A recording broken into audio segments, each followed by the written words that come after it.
Because I was just having fun with this pillow. I see that. It's a very interesting design. What? I'm recording now. God damn it! What's your diagnosis? I have been officially diagnosed with depression, anxiety, and attention deficit hyperactivity disorder. Also known as? ADHD. It's been hard because mainly as I have been growing up, I have so many thoughts going on at the same time in my head that when I try to speak, there are certain times where I will either have to stop, like in the last sentence, or I will repeat a word multiple times to try and figure out exactly which sentence my brain wants to say. Also, just being the bounciest person or the most energetic person in the room, every year of my life, the teacher usually ends up singling me out, and it's like, calm down, and I'm like, I physically can't. So I started medicating back in the end of my 7th grade year. Do you like your meds, or do you? No, not at all. The amount that I take Vyvanse. I take 40 milligrams of Vyvanse every morning. I don't feel like myself when I'm on my meds. I feel like a person who is fitting in with society's norms, or just not me. My heart starts racing. When I was doing a lab in science, my resting heart rate was 100 beats per minute or so. It puts a lot of physical strain on my body as well as mental strain because I have to keep all of my thoughts closed off, but it helps. The first time a teacher noticed that I had ADHD was back in 2nd grade. I still talk to her all the time. She's a great teacher. She called me Tigger because I wouldn't stop bouncing in her classroom. And since then, it's progressively gotten worse, I would say. As I'm getting older, there are more and more thoughts going on in my head at the same time. And it impedes my schoolwork a lot. I lose track of homework. I don't pay attention for papers. I don't do most of the things that teachers are like, you should do this. Because I learn by doing, and most of school is writing and organizing, and I am bad at those. A 504 plan is basically a plan set in place by your guidance counselor, nurse, school psychologist, and vice principal, along with you and your parents. You all go in and you talk about how your mental illness is stopping you from completing schoolwork, and then they give you helpful solutions that you can implement into your everyday life, and that will help you get like better grades and stuff, but it doesn't help. They took away my band class to put me in a watched study class. I got an extension on work, but that was taken away this year. Currently, the school knows that I have ADHD, but they took all of the 504 plan helpful things that have been helping me maintain a B average, really, in school, and they took them away because they're like, you're doing well enough. Me personally, I lose work. I don't do homework. I just can't. And then when I come into school and I'm like, damn it, I forgot about this one, I will then talk to the teacher, and the teacher's like, well, I have to accept it. But now that that's out of the way, I try very hard to stay positive in school because I want people to think of me as the person that anyone can come to with any issues. I try to be a bubbly, happy, fun person in school, but it's hard keeping friends because I say the first thing that comes to mind. I am very physical with the way that I talk and touch people, and I'm very physical with making friends. I have to make friends by interacting with them on a physical basis. I can't just sit and have a face-to-face conversation. I need to either shake their hand or be doing something. And most people think that I'm just being weird because I'm saying the things that I'm saying, or think that I'm strange for having to have a physical aspect to every relationship. And so a lot of my friends think of me as the weird kid who bounces a lot. I mean, back when I was in 7th grade and my grades were dipping for the first time, we were starting to figure out what was happening. Now that we know, people immediately assume that it is something that I'm either put on or something when I go to school. It is something that I do to get attention or something like that. And it has progressively gotten worse with the ADHD, because now when I'm trying to think, it's harder to try and keep one straight path, and friends are harder to keep. Everyone wants to be the person who has a unique flaw or something that makes them them. Like, oh, he can do handstands, he can do cartwheels really well, stuff like that. And a lot of people assume that when I go to school, I put on a personality of someone who is very overactive, does too much, is way too, but really, like, I can't control it, obviously, but that is something that happens a lot, where people are like, you just act like this in school, right? And I'm like, no. And they're like, yeah, sure.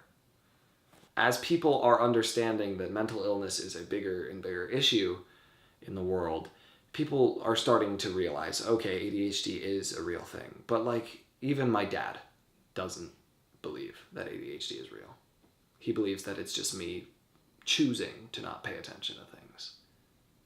I think people believe that people with ADHD are looking for an excuse not to do work, are looking for an excuse to stay away from fitting in, you know? I mean, when people think of ADHD, they don't think he has a hard time following the path. He has a hard time making connections in school. What they will more often than not think is he bounces, he doesn't pay attention, and he's choosing to do this. Those are the three biggest things that I get from people all the time. But more often than not, the people who are most understanding are people in similar situations, like people with depression, people with intensive anxiety, social anxiety, all sorts of it. But those kind of people, or people who are not afraid to be themselves, those are the people who are understanding of it. But the average person doesn't understand. They don't know what it's like, and they will never know what it's like to be in my head, because it is my head, and I can try to explain what attention deficit hyperactivity disorder is to everyone in the world, and only the people with it will understand. Just like the people with depression, it's, I would say, harder for most people to understand, because for the people who don't have any form of mental illness, they don't understand why we can't just switch it off and be normal. Why we can't just be happy. Why we can't just be in control of our actions. Trying to get people to understand it is a battle that you will only find yourself losing over time. My head is a place where everything in the room that you are sitting in needs its own second of attention. If you look at something for longer than a second, something else in the room starts getting jealous. If you aren't doing anything at all, you need to be doing something. And if you're too happy, there's a reason you shouldn't be. All of these things put together is what I think every second. That's why I tap in sequences of 5, because that helps take my mind off of what I'm doing. When you're younger, more of the things you do in class are up and moving and building gingerbread villages, or dissecting or going out to recess. Things like that, where you are getting up out of your chair and you are doing things. I didn't suppress it as much back then. I wish I could be myself and not be laughed at for it, not be bullied for it. It got so bad to the point where I was in 2 fistfights, and school didn't do anything. I don't have anyone in the school who I can talk to about this. If I talk to my guidance counselor, she says, "It's all right, you only have a few more applications to go." If I talk to the psychiatrist, she's like, "Well, what's making you feel this way?" And I've told her before what makes me feel this way. But no, what has changed in your life? Nothing has changed. If I go to the vice principal, he tells me to toughen up and it'll all be over soon. There is no one in the school who will help me the way I need help.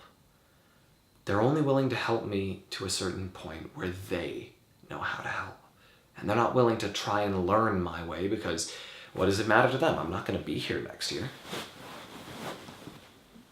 It's hard not feeling supported in a place where you spend the majority of your life. There was a time when I was incredibly unhappy. I had convinced myself that all of my friends were there because they felt bad for me.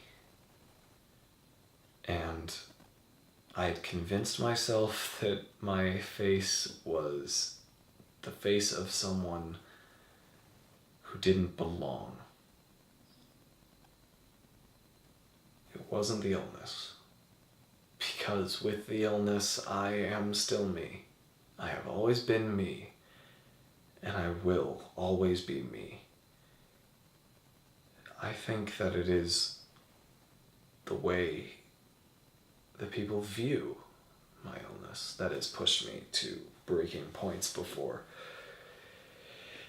It is the way that the world around us doesn't want to accept that we are capable of functioning as people, but that we are just statistics, ready to be put into a filing cabinet proving another person's characteristic flaw of America. It's the fear of people not being there. That one day I will wake up to a world where I text someone and they don't respond. Where I go out on the street and no one looks at me. I'm just me in my own mind. And that is the scariest place.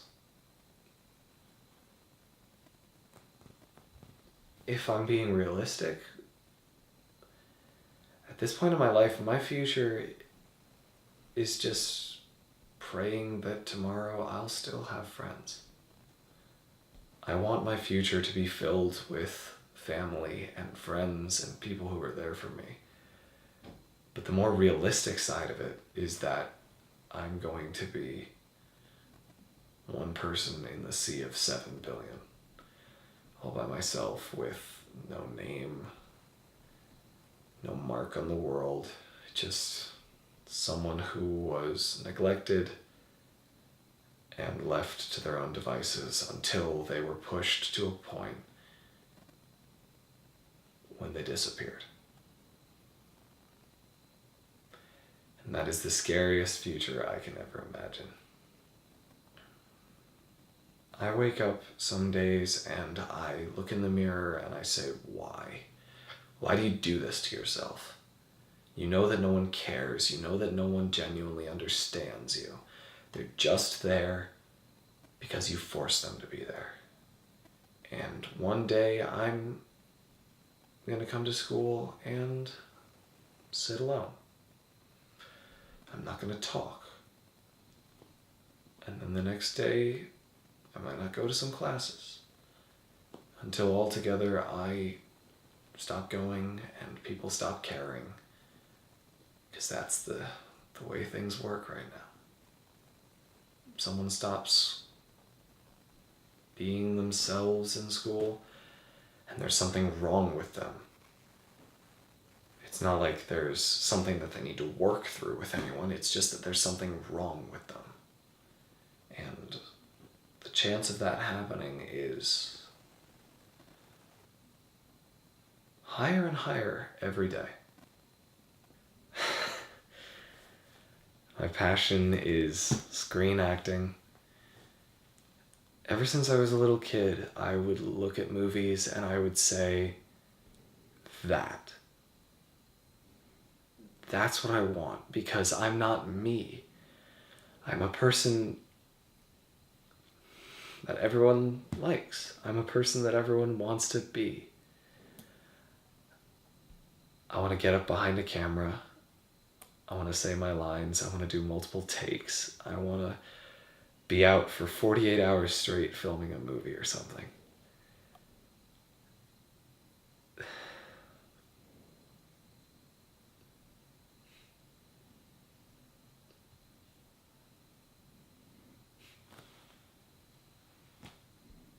I'm going to be in the movies, is what I say. I'm going to be someone who changes the world through the way that I do things. But if I don't get there, I don't know what I'll do. Because I don't have a backup plan. I don't want a backup plan. I shouldn't need a backup plan. If it's meant to be, it's meant to be, and if it doesn't happen, I'll obviously have to find something else, but I will not be me anymore. I'll be someone who is conforming to society because society's rules have taken control. Well, I have to ask. Yes. Is there anything you didn't get to say that you wanted to say?